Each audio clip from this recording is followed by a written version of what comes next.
हे बघा, फक्त मीच नाही पण भारतीय जनता पक्षाचे सर्व कार्यकर्त्यांसाठी एक मूळ मंत्र आहे जो तुम्ही इकडे वाचू शकतात. राष्ट्र प्रथम, पक्ष द्वितीय आणि शेवटी स्वतः. तर 2029 मध्ये पक्ष व एनडीए म्हणून जे निर्णय घेतील ते आम्हाला मान्यच आहे.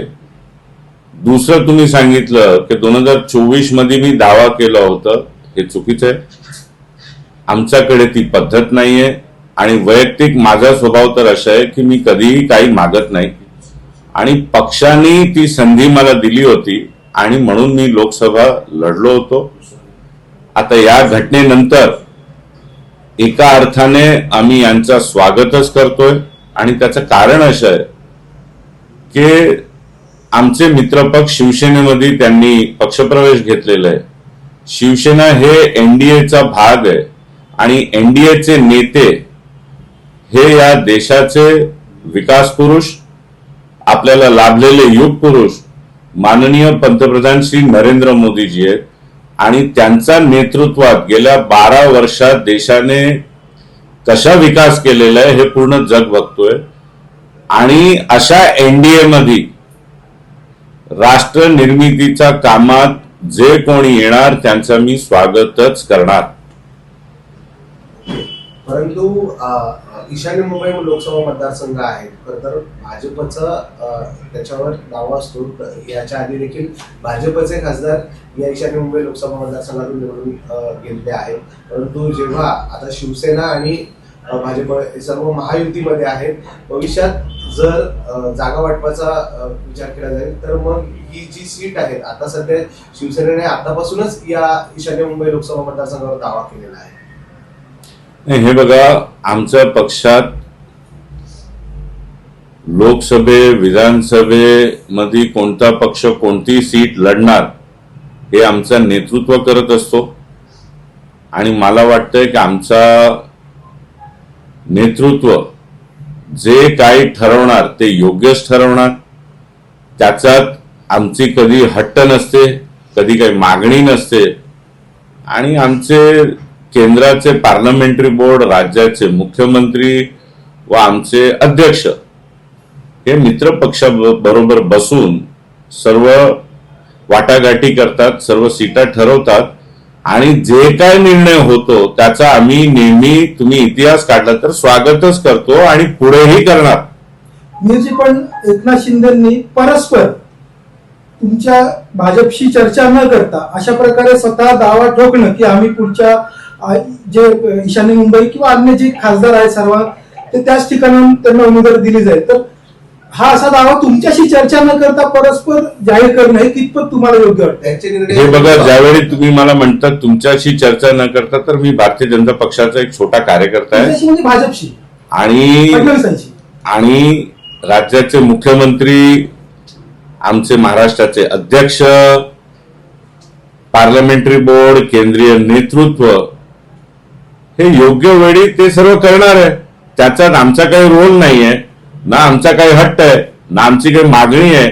आणि जसं मी पहिल्यांदा सांगितलं की जे कोणी एनडीए मध्ये येत आहेत त्यांचा एका कार्यकर्ता म्हणून मी स्वागतच करतोय. कारण मी या दृष्टीने बघतोय की मोदीजी राष्ट्र निर्मितीच्या कार्यात आहेत आणि राष्ट्र निर्मितीच्या कार्यामध्ये जे कोणी जोडणार पुढेही त्यांचा आम्ही स्वागतच करणार. आणि मी मिहीर कोटेचा म्हणून माझा लोकसभाच्या दावाचा काय होणार याचा काडीचा महत्व नाहीये. मी हे स्वतः म्हणतो, माझ्यासाठी आमच्या पक्षाचा जो मूळ मंत्र आहे, जे संस्कार आम्हाला भेटले, राष्ट्र प्रथम आणि नेहमी ते राष्ट्र प्रथमच राहणार आहे. दावा करण्यापूर्वी एकनाथ शिंदेंनी मुख्यमंत्री फडणवीसांशी चर्चा करणं आवश्यक होतं. हे बघा, उपमुख्यमंत्री साहेबांनी मुख्यमंत्री साहेबांशी काय चर्चा केली की नाही केली हे मला तर कोणी सांगणार नाही, म्हणून त्यावरती भाष्य करणं योग्य नाहीये.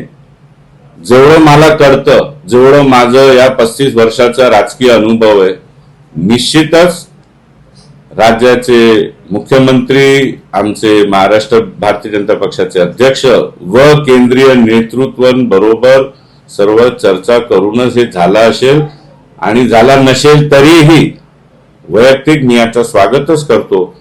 कारण मूळ हेतू हे पार्लमेंटमध्ये एनडीएची ताकद वाढवण्याचा आहे, जेणेकरून राष्ट्र निर्मितीच्या कार्यात आणखी वेग भेटणार. तर तुमच्या ऐवजी संजय पाटलांना उमेदवार दिली तर तुम्ही स्वागत करावं. 100% माझा पक्ष जो निर्णय देणार.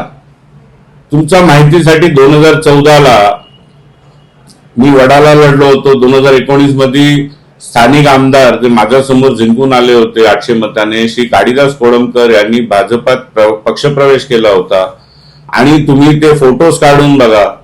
त्या कार्यक्रमात I think Mumbai cricket association मध्ये झाला होता पक्षप्रवेश. मी पहिल्या रांगेत बसलो होतो, सर्व कार्यकर्त्यांना घेऊन बसलो होतो त्यांचं स्वागत करण्यासाठी.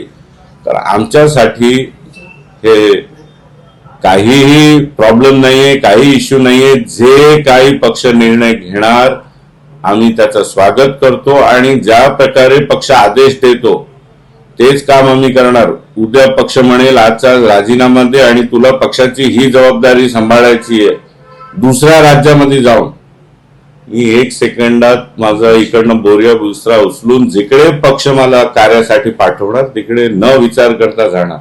35 वर्ष आम्ही या पक्षात याच उद्देशाने काढले की पक्षाने दिलेलं काम हे सर्वोपरी. सर, आता जी आकडेवारी बाहेर पडलेली आहे, त्या आकडेवारीनुसार ईशान्य मुंबईचे जे खासदार आहेत संजय पाटील यांनी त्यांना मिळालेल्या एकूण निधीपैकी फक्त 15 लाख रुपये आतापर्यंत खर्च केलेले आहेत. याकडे तुम्ही कसे बघता? नाही, मला माहित नाहीये की त्यांना विकास निधी किती भेटली आणि त्यापैकी त्यांनी किती खर्च केलं, तर यावरती भाष्य करणं योग्य नाहीये.